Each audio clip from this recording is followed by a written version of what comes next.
I set the pot on my charcoal stove at exactly 5 a.m. The sky over Ajagunle was still dark, but the stew already bubbled like a secret. Thick palm oil, crushed pepper, onions, and the special meat sent a wild smell into the air. Sweet, smoky, almost like roasted goat, but richer. A taxi screeched to a halt.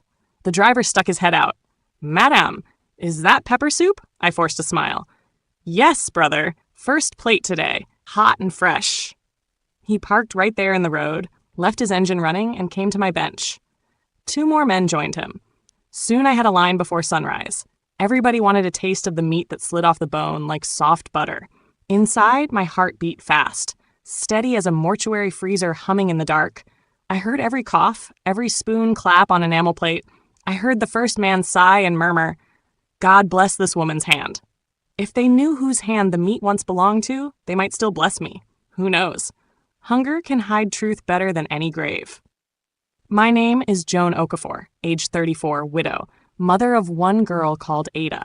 By night, I wash bodies at St. Mary's mortuary. They pay me 9,000 a shift, just enough to keep Ada in junior school and keep our 1-room flat from smelling like eviction.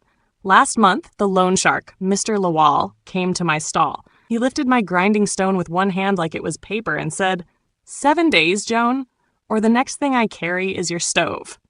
7 days. And then the mortuary generator failed on day 5. 4 unclaimed bodies lay there, sweating formalin. The nurses complained about the smell. The pathologist said they would be taken to mass burial next week. I stood beside a young man's corpse. Clean, no wounds, maybe 25, maybe once someone's son.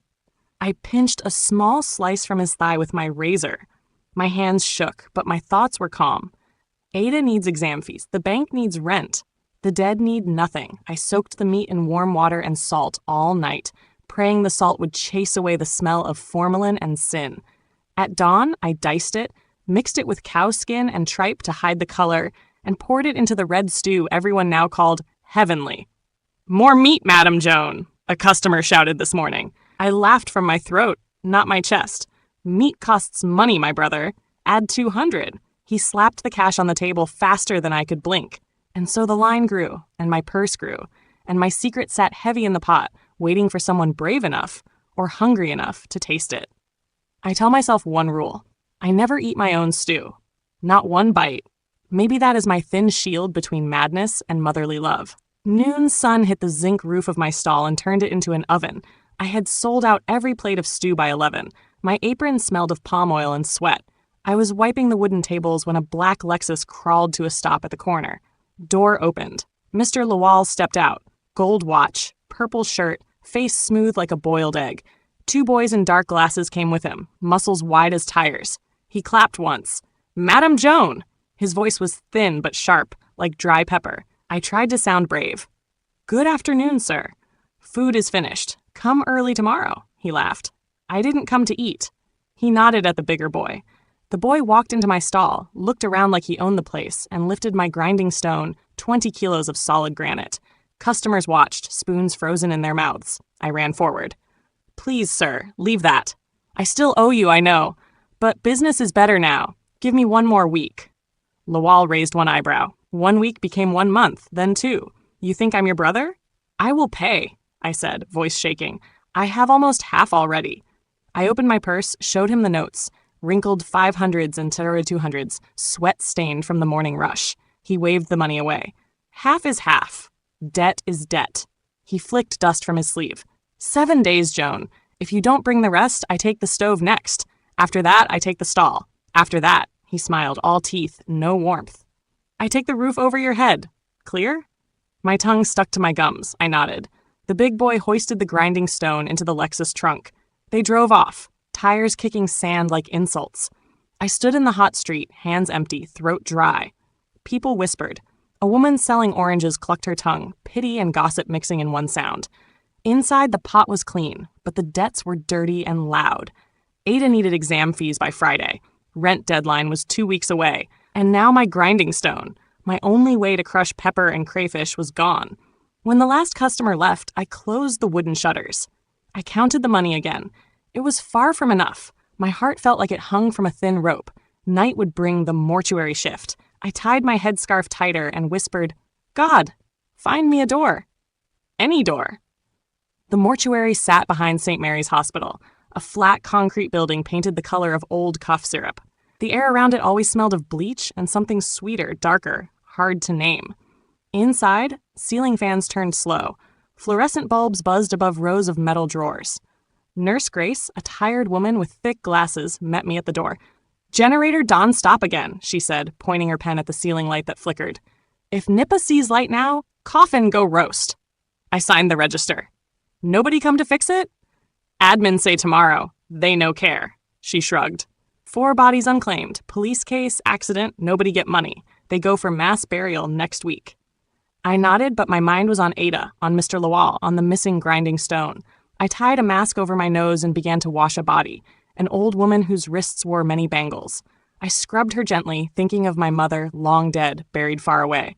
Hours later, thunder rolled. Rain slapped the roof. Then, darkness. The overhead bulbs died. Fans slowed to silence. Grace cursed. "Nipa!" She fumbled for her phone light. Water dripped from the roof joint. Plop, plop. The stench of formalin rose thicker, angry. She said, "I did go call electrician for fuse. Hold here, I beg." She left me with 4 sheet-covered forms on metal trolleys and a weak kerosene lantern. The lantern's flame danced, yellow and shaky. Shadows of the bodies stretched long on the tiled floor. The air was hot, wet, heavy with rot beginning. I walked between the trolleys, whispering a small prayer. One was a middle-aged man in a police uniform, bullet hole on his chest. One was a baby, wrapped in white cloth. The third was a woman with a broken neck. The last was a young man, maybe 23. Skin still fresh, just a long cut on his temple. The young man looked almost asleep. His name tag on the toe read Unknown Male 1409. I watched a bead of sweat run down his cheek. No, not sweat. Condensation from the warm air hitting cold skin. Still, it looked alive. My stomach growled. The rain hammered above like a judge's gavel. My debt clanged louder. Ada needs exam fees. The bank needs rent. The dead need nothing. Those words rose again, bold like graffiti in my brain. I told them to leave, but they stayed. I thought of beef prices in Mile 12 Market. A kilo of goat now costs $6,800. Cow meat? $7,200. Customers kept asking for bigger portions. More meat, more money. The lantern hissed. I reached into my apron pocket and felt my small razor blade, always there for fabric threads or stubborn plantain skin. My heart pounded so loud I heard it in my ears. I looked around. Empty hall, dripping roof, darkness beyond the door. Nobody. I whispered to the young man, "Forgive me." My hand shook as I lifted the sheet. His thigh was smooth, brown, still firm. I pinched the skin. Cold. I closed my eyes and pictured Ada's smile on visiting day at school, her jeans too short because she had grown again. I opened my eyes, set the lantern closer, and drew one thin line with the razor. Bloodless. I cut deeper, a 2-inch slice, then another, maybe 250 grams. I wrapped it in polythene double layer. The razor clinked on the metal tray like it hated what it did. I wiped the thigh with spirit, rearranged the sheet. The cut was hidden under the folds. My breath tasted of iron, even though no blood spilled. I slipped the parcel into my cooler bag among cleaning rags. I whispered again, "Thank you," not sure to whom. Grace returned, cursing the rain. Lights blinked once, twice, came back weak. She didn't notice my shaking hands. At 4 a.m., my shift ended. I walked home in the rain, cooler hugged to my chest, heart colder than the meat inside. The flat was quiet. Ada snored, curled like a cat on our thin mattress. I lit a candle in the kitchen corner, really just half a room with a coal stove and one shelf. I opened the parcel. The flesh looked pale, almost gray. I rinsed it in water and sea salt again and again until the formalin smell faded. Then I soaked it in lime juice, pepper, and dry thyme, praying the spices would cover every ghost. The knife in my hand felt heavier than iron. I cubed the meat, small pieces, mixed them with cow skin, tripe, and one lone cow tailbone left from yesterday. Oil heated in the pot. It shimmered red like sunset on a river. Onions sizzled, garlic popped, tomatoes sang. I poured the meat in. The pot hissed loud, almost angry, but the smell curled around my head like a hand stroking my hair. It did not smell of fear. It smelled of feast. As the stew thickened, I added crayfish, uziza seeds, and 2 spoons of ogiri. The aroma turned deeper, darker, sweet, and sinful. But I did not taste it. I never taste. I dipped a spoon, let the broth fall back, and watched it coat the meat glossy. At dawn, the rain stopped. I switched off the coal. The pot rested, steam rising like spirits leaving a grave. I packed Ada's school lunch, Gary and ground nuts, and kissed her forehead. She mumbled, "Morning, Mum," and turned. She never knew how close death slept to her pillow. Out on the street, I set my stall. Charcoal lit, pot on fire, signboard out, Mama Joan's special assorted. Before first light, 2 conductors arrived. "Madam, that your stew de sweet die," one said. "Give me 2 wraps of fufu and plenty meat." I served them. They slurped, eyes closing. One licked his fingers and laughed. "If I marry, you go cook my wedding." I forced a laugh back, but inside, my stomach turned. I watched every bite disappear and waited for lightning from heaven, for sirens, for the ground to open. Nothing came.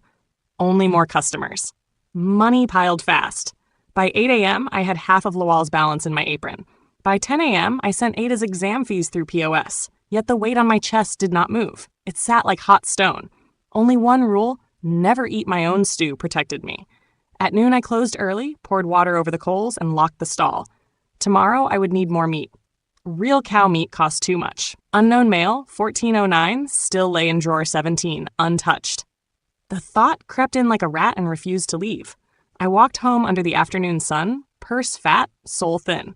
Every footstep echoed the same question. How many slices till the debt is gone? I did not have the answer.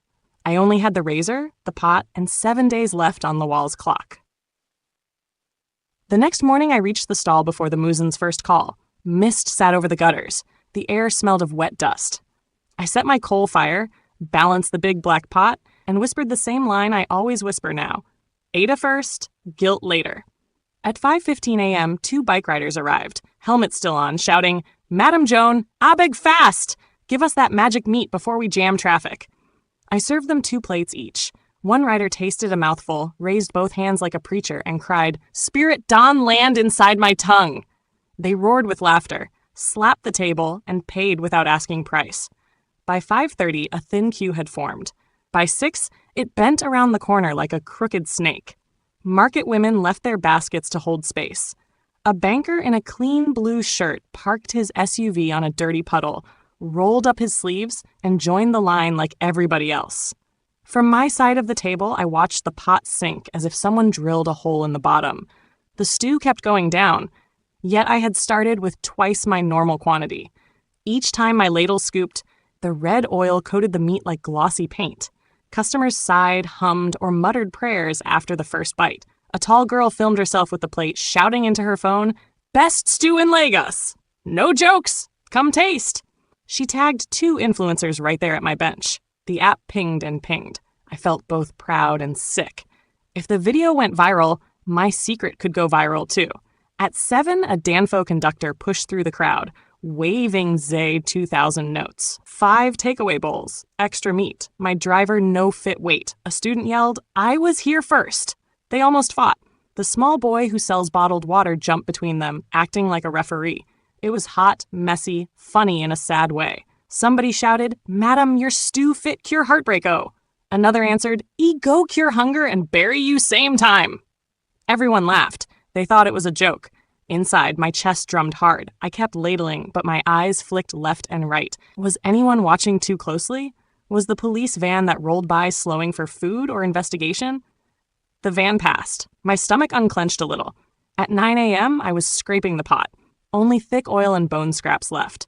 I counted the cash fast, then counted again. I had cleared more money in 4 hours than I would usually clear in 3 days. Half would settle Lawal today.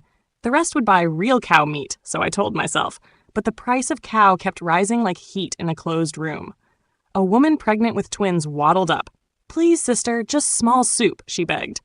Her eyes looked tired and hopeful. I shook the pot. "It's finished, madam. Come tomorrow." She touched my elbow.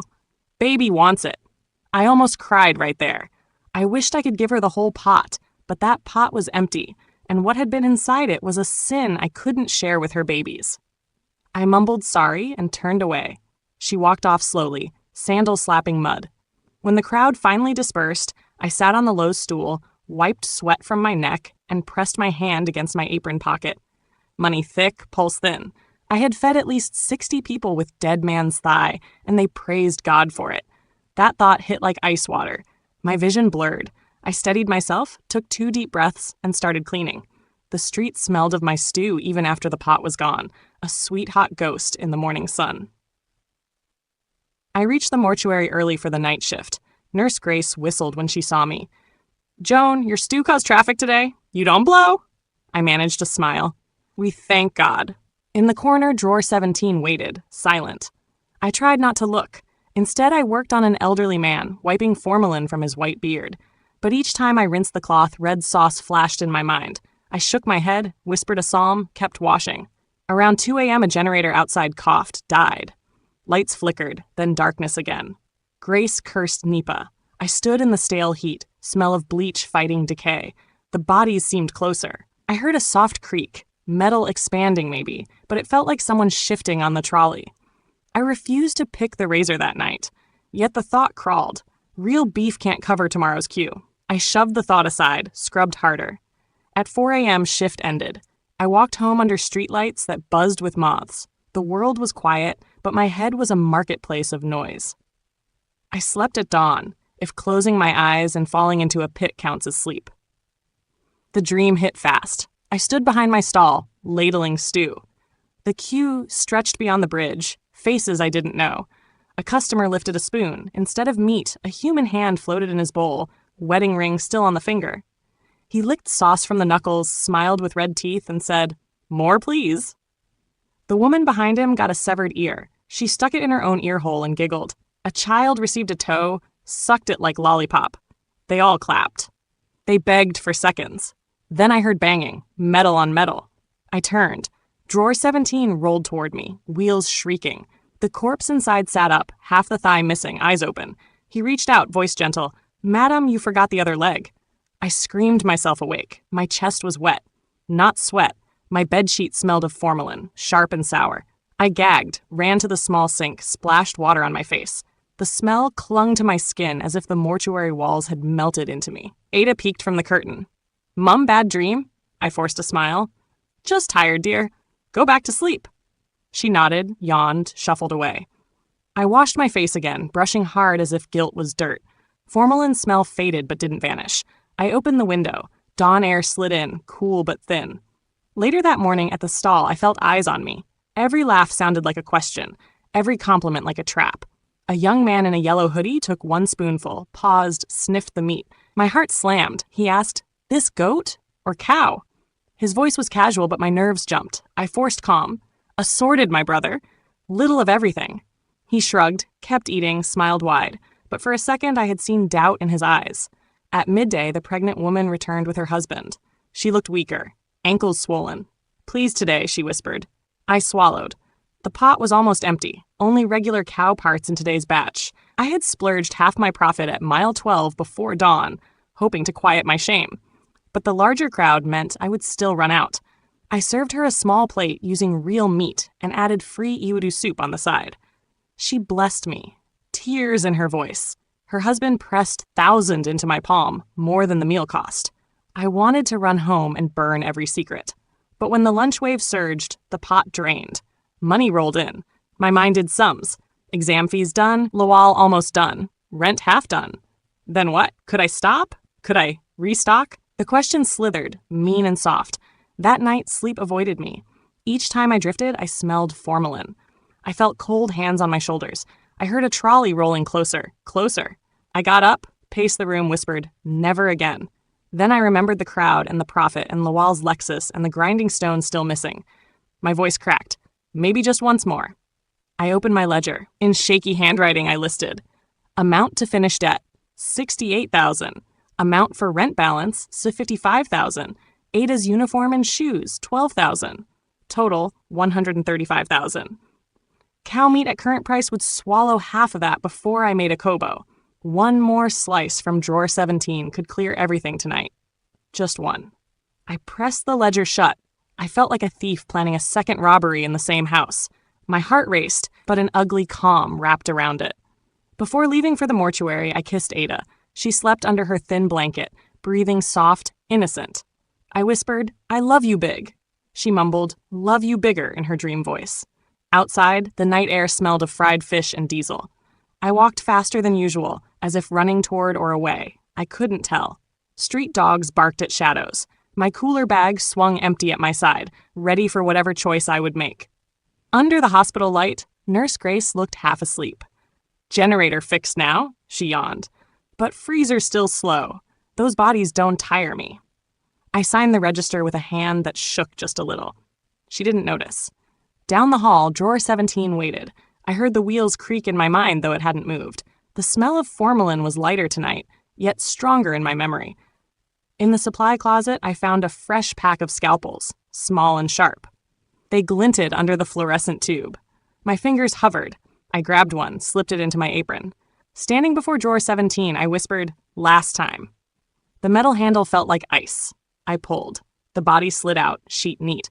The cut I made days ago had darkened, but the thigh still looked useful, a terrible word. I raised the scalpel. My reflection in the shiny steel trolley looked thin, haunted. I blinked. Suddenly the room spun. I smelled stew and formalin at once. The mix made me gag. I dropped the scalpel, pressed both palms on the trolley, breathing fast. "Stop, Joan, stop!" My voice bounced off the tiled walls. The freezer hummed. No answer came. My eyes drifted to drawer 18, the woman with the broken neck. Her feet poked from under the sheet, toes painted pink. Drawer 19, the baby, motionless bundle. Drawer 20, the policeman, whole rows of quiet stories. I felt small, cruel, greedy, but I also felt Ada's future tugging at my sleeve. Rent knocking, Lawal counting days, the queue outside my stall forming in my head. I closed my eyes, saw the pregnant woman smiling, saw the tall girl with the phone, saw the corpse in my dream saying, "You forgot the other leg." When I opened my eyes, I still didn't know what choice I would make. My hand rested on the trolley. The scalpel lay on the floor, glinting. The freezer hummed louder, as if waiting. And that is where I stand now, caught between hunger and horror, knife and mercy, as a new night shift begins. I bent over drawer 17 a long time that night, fighting myself. In the end, the louder voice, the one chanting rent, school fees, debt, won. I sliced again, quick and neat, wrapped the meat in 2 layers of polythene, and slipped it into my cooler. My hands shook the whole walk home, but the dawn rush left no time for guilt. By 6 a.m., the line outside my stall twisted like a rope. I dished, smiled, collected money, and tried not to count how many mouths were tasting the boy from drawer 17. That was when she appeared. Tall, slim, khaki NYSC uniform half hidden under a denim jacket. She wore round glasses and an afro puff that bobbed each time she spoke. A small press badge dangled from her lanyard. Sade Olajide, community journalist. She ordered a mala and extra meat, found a seat near my stove, and pulled out a tiny voice recorder. Click. I felt my stomach twitch. Said blew on the stew, took one careful spoonful, then paused. Her nose wrinkled, eyes narrowed. Not disgust, analysis. She chewed slow, like someone tasting wine. I forced a laugh. "Sister hot, Abe?" "Very hot," she said, voice bright but searching. "What's the meat mix?" "Cow skin, tripe, goat, little of everything." I ladled another bowl, pretending calm. She smiled, jotted notes, and asked, "Mind if I do a short feature? Women feeding Lagos, highlighting female vendors." I wiped sweat from my brow. "Feature? I just cook. Nothing special. But your stew is causing traffic. That's news." She leaned closer, whispering like we shared a secret. I tasted a chemical echo, almost medicinal. "Do you marinate in gin?" My throat clenched. "Just salt and lime." She hummed, scribbled again. Before leaving, she scraped the bottom of her bowl into a Ziploc bag and tucked it inside her pocket. That Ziploc gleamed at me like a handcuff. That afternoon, 3 Danfo drivers returned, faces gray. One clutched his belly. "Madam, this your pepper dey do strong thing for inside. You fit give soda?" They blamed the pepper, but I watched sweat bead on their foreheads and felt dread trickle down my spine. Sade reappeared at dusk, camera dangling, lips curved in polite concern. "Heard some folks felt sick. Maybe the oil is too rich?" She bought another portion for a colleague and slipped half into a second Ziploc. My smile stiffened. "Sister journalist, why you dey collect leftover?" "Food safety research," she chirped. "Important for my article." I nodded, hands paling around the serving spoon. When she left, I saw her talking to the pharmacist down the street, then to the water seller, then to the orange woman. Each time she held a small notebook, each time people leaned in, whispered. That night, sleep refused me. My mind replayed Sade's wrinkled nose and the glint of plastic bags.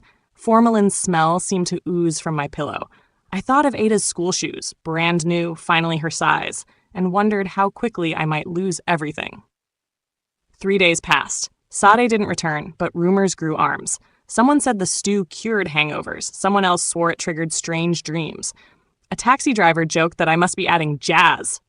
Everyone laughed, but the laughter felt like nails on tin.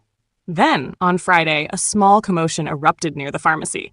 2 of my regulars, muscle boys who hauled cement, sat on a bench, IV drips taped to their arms. The nurse whispered food poisoning, and my name fluttered in the murmur. My stomach knotted so tight I bent over. While I fought panic, Sade stepped out of a Bolt bus across the road, clutching a brown envelope. Her walk was slow, deliberate, as if each step carried weight. She didn't come to my stall. She went straight to the clinic, exchanged quiet words with the nurse, then disappeared inside. 10 minutes later she emerged, phone pressed to her ear, voice low but urgent. Yes, sir. The histology confirmed it. Human skeletal muscle fibers, positive for formaldehyde traces. I have the slides. I'll need official comment from police pathology. My heart slammed against my ribs.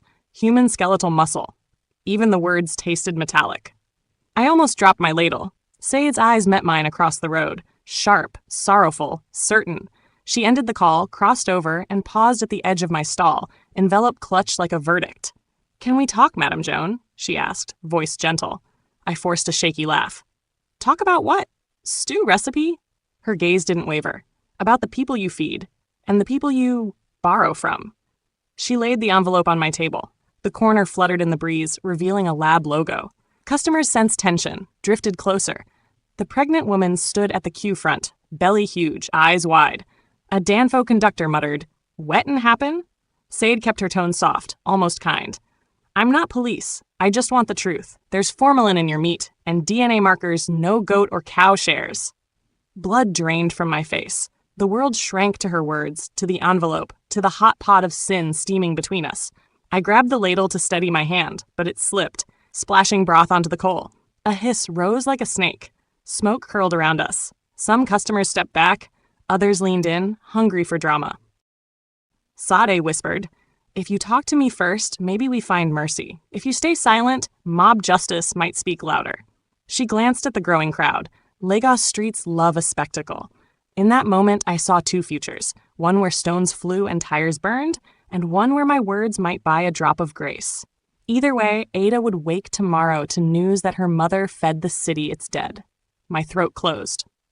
Sweat trickled down my spine. Said waited, recorder hidden but ready. The crowd murmured, phone cameras already rising. I opened my mouth, then a police siren wailed in the distance, sharp as a knife on glass. Heads turned. A van crawled into view, blue lights spinning. Panic crackled through the queue. Someone shouted, "Officer, over here!" Another yelled, "Nah, her stew make person vomit!" The pregnant woman clutched her stomach, tears rolling. The Danfo conductor raised his bowl like evidence. Side's eyes pleaded, "Speak now." But the siren grew louder, drowning words. My voice caught in my chest, trapped between confession and survival. The envelope flapped again, lab coat white against oily wood. I felt the world tilt, stew pot bubbling like a curse, customers pushing, officers approaching, and in my ears the hum of Drawer 17's freezer door, sliding open one more time. The first police van still had its engine running when the sergeant jumped out. He looked tired, like a man dragged from breakfast, but the crowd's noise woke him quick. Shouts flew in every direction. "She put corpse in our stew! My brother is vomiting blood! Arrest her! Tie her up!" One officer pushed through and knocked over my water bucket. Another lifted the pot lid, winced at the smell of hot pepper, then frowned at Sade's brown envelope. Sade raised both hands. "Evidence is inside, sir. DNA result." The sergeant snatched the envelope, skimmed the pages, eyes widening at each line. He turned to me. "Madam, where is this meat from?" My mouth opened, closed. I saw the ladle in my hand, silver and round, catching a slice of my own face in its curve. My cheek looked swollen, my eyes like caves. The crowd pressed closer. A man brandished a stone.